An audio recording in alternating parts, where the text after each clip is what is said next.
Okay, welcome back again to the assembly phase of this little figure.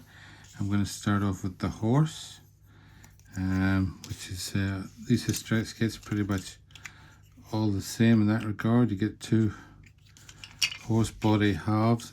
They used to say, when I had more time to read up about these hobby, that people used to say that the horses were too thin, too slim, and so what you would do is put the body down on a sheet of plastic card, draw a trace around it, and then fill in a little sheet of plastic so the horse would actually appear slightly more sturdy, like that, rather than like this. But I'm not going to bother with that. I like these Historex horses just the way they are. And then this is also very typical of Historex. You get a selection of different heads, and obviously they have a selection of different body halves as well. In this case, it's the one that's leaning down like that. That's where it's going to end up when I put it on. And this is the mane, goes along the neck on there. Then we have a tail, pair of ears, and the other little part of the mane that protrudes out over the top of his ears, at the front of his head, face. Just there.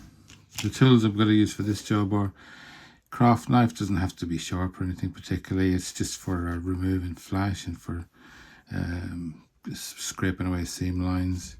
I'm going to glue it together with this Tamiya extra thin and some sprue cutters to get everything off the sprue itself. So I'm going to do that now. Okay, back again. Well, as you can see, I've done the basic assembly of this horse. Okay, there's gaps there. You can, one of the things you will notice, of course, is there are these gaps to fill, and I have a variety of different things. I was going to use this Tamiya putty, but it dries very quickly, although it is very good. It'd be good for, say, like there's a gap along here, so you can, and it's quite good for sculpting as well. You can get it to go into all kinds of strange shapes, but you have to be very quick with it. And obviously there's gaps under there and a big gap there, etc. So what I thought I'd do, I bought this stuff a while ago, plastic putty. It is from Vallejo, is it? Yeah, Vallejo.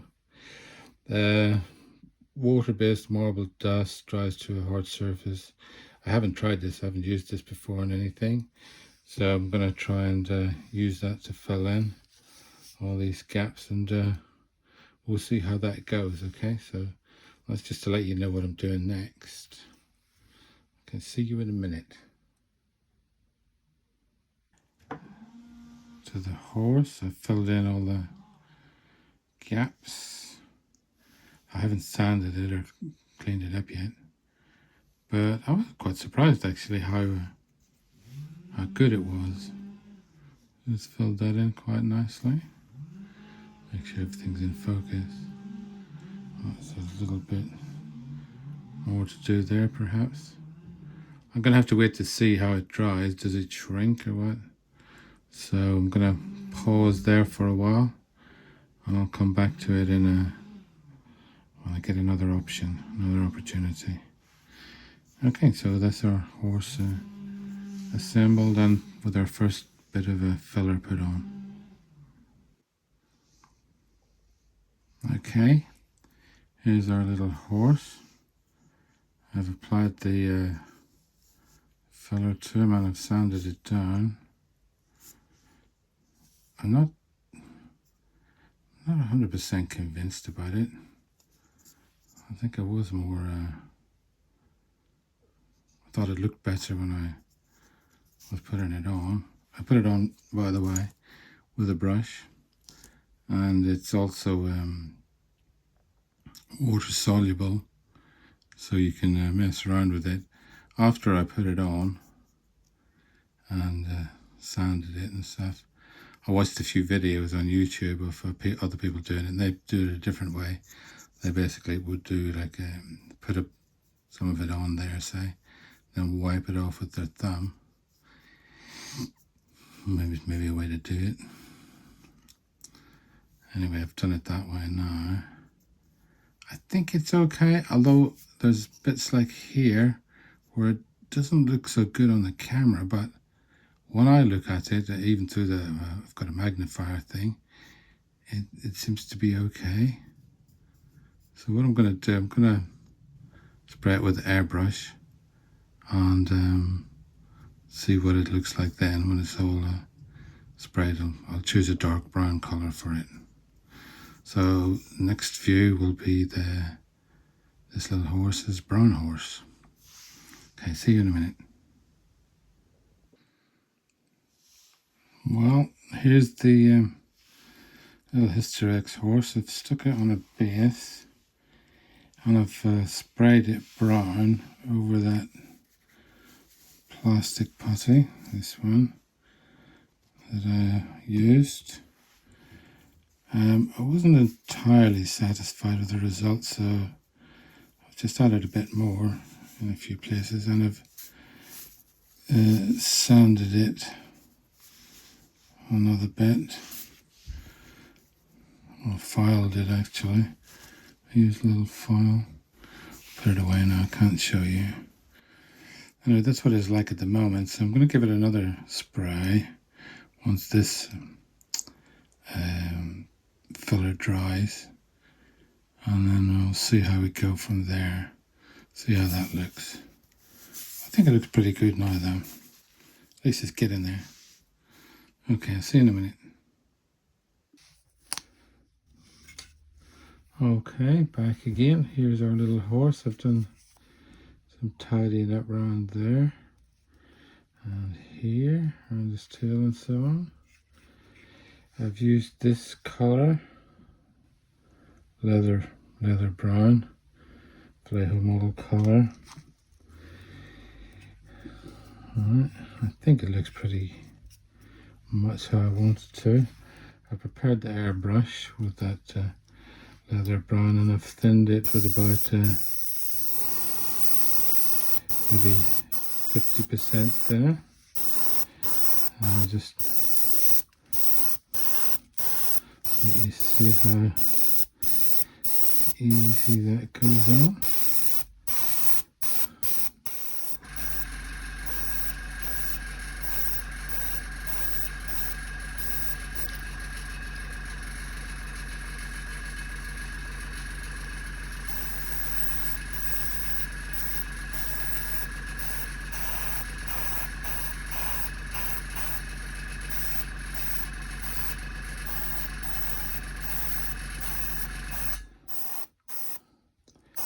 I'm trying to do this in several thin coats so we don't get any paint seams.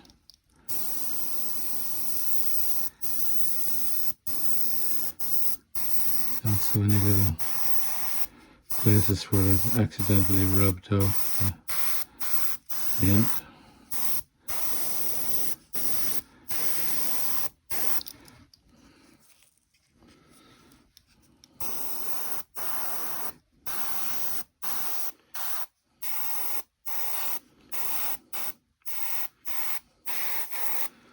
Try not to miss anything. Yeah, it's about 50-50 mix, I'd say, of paint and airbrush thinner.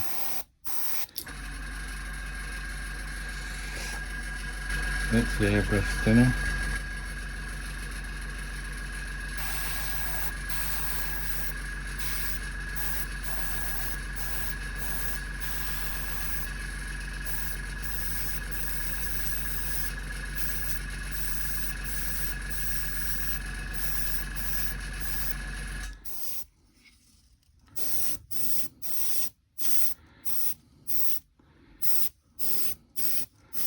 Some of this will be covered up by scraps reeds, etc.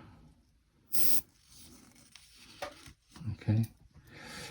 Now what I wanted to do as well was do, for example, a bit of counter shading on the horse.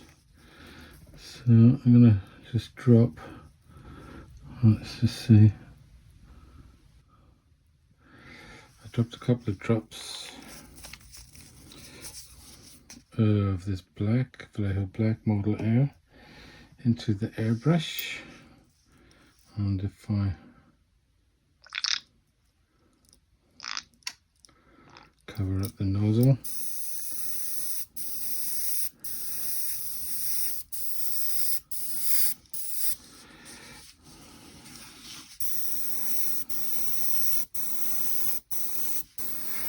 it should mix up our basic brown shade.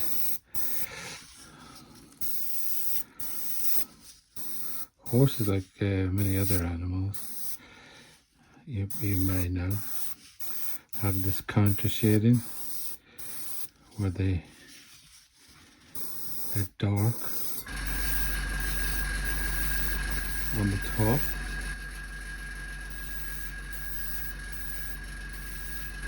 and lighter underneath.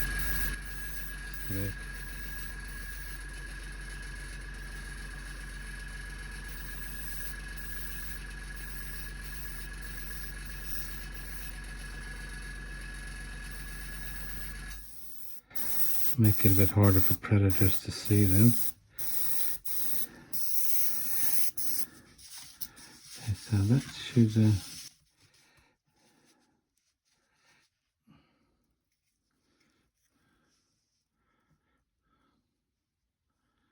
hopefully you can see that okay.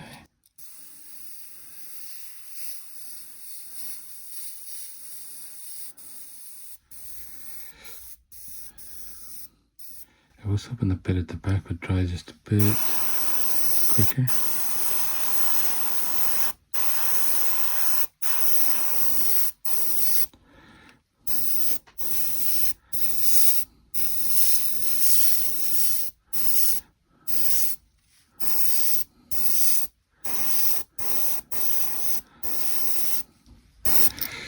You can obviously get very subtle shading effect.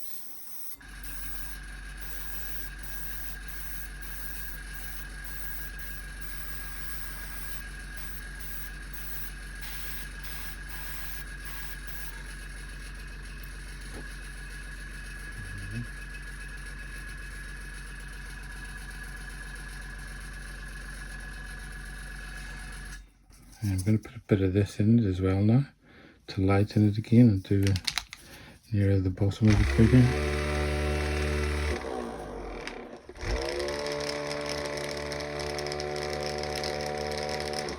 That's the stirrer.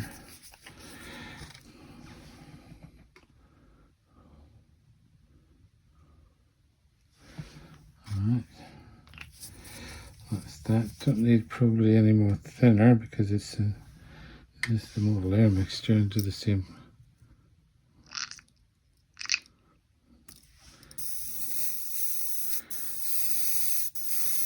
It should now be coming out a bit lighter, but it could be a very subtle effect.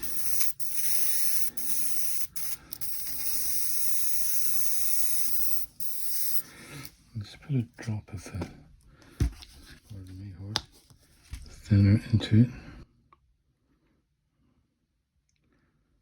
2 drops.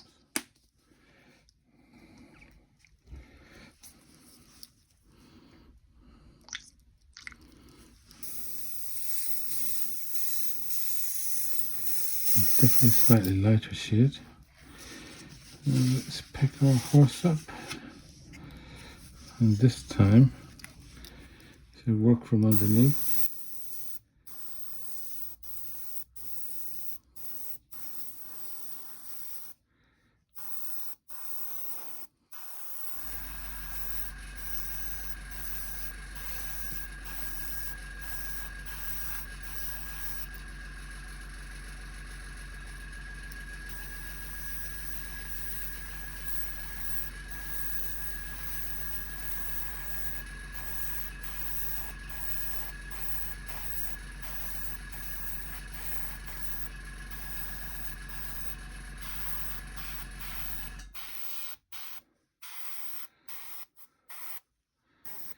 Hopefully you can see all these differences in tone. The same base color.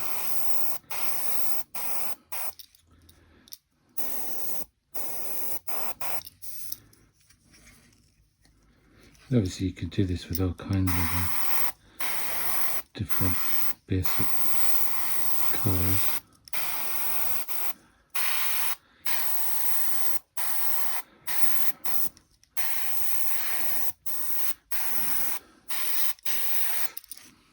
Okay.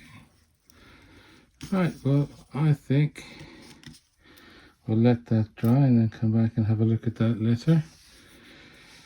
Okay, so that's that for now. Okay, well, we'll just come to the end of this video at that point, I think.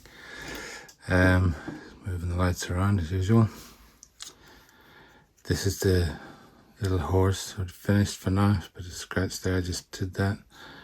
I've just been experimenting fitting his saddle on. You'll see I've used some of this green stuff. Let's see if I can reach it. Well, that one